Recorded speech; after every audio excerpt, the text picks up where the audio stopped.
Good evening. Tonight I will narrate a short scary story for you. Now sit back and relax. Author name: Certain Shadows. Story title: Unanswered. I found out what happened when I looked up from a cup of lukewarm coffee to see a familiar building on the screen of the break room television. A news ticker scrolling across the bottom of the broadcast to pump out a bold string of attention-grabbing words with a gruesome sense of urgency. It took only two for my stomach to drop, and my heart to pound thickly in my chest, and my head to swim with a sudden dizziness that struck me somewhere between stunned disbelief and indescribable dread. Active shooter. Hey! A voice that sounded a million miles away clamped a hand on my shoulder. That's not where your wife works, is it? I wish I could say that the rest was a blur, but I remember it all with tormentous clarity. I remember the sound of my mug shattering on the floor. I remember how I gripped my keys so tightly as I ran through the parking garage that they bit into the flesh of my palm like metal teeth. I remember the angry blaring of car horns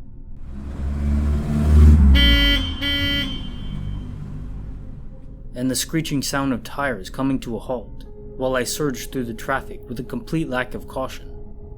The whole time, I never stopped calling her. I called so many times that each ring felt like a drill making its way through my skull. But she never answered. Not when my shaky hand dialed her number as I stood transfixed before the TV. Not when I tore free from my daze and raced to her office. And not when I pulled up to the wail of police sirens and the red flash of ambulance lights.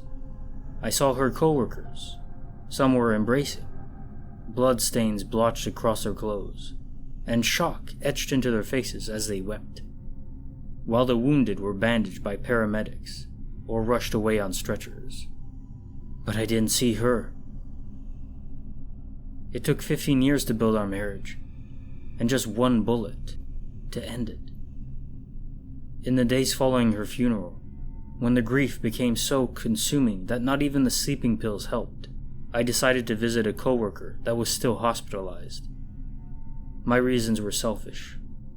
I had done nothing but obsess over what her final moments had been like, and wondered if he could tell me something, anything, that might answer the questions leaving me lying awake at night, in a bed that now felt cold and empty.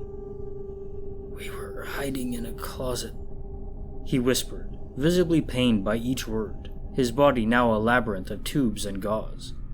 "She had a hand clamped over her mouth, and I held my breath listening to his footsteps going up and down the office.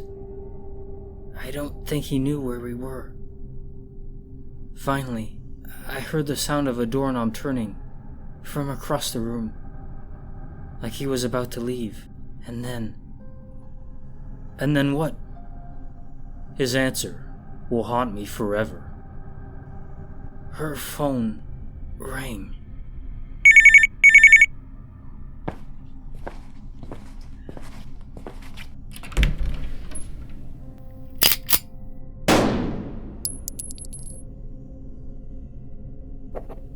Personal thoughts.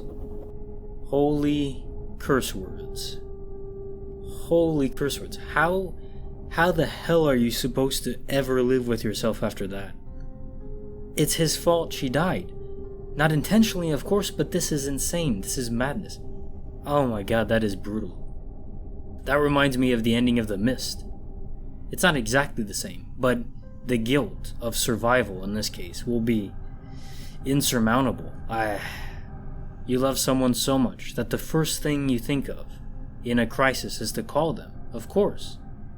But you don't think, well, if I call them, maybe it'll alert the shooter. Yeah, I wouldn't be able to live with myself after that. No way. That is just brutal. What an ending.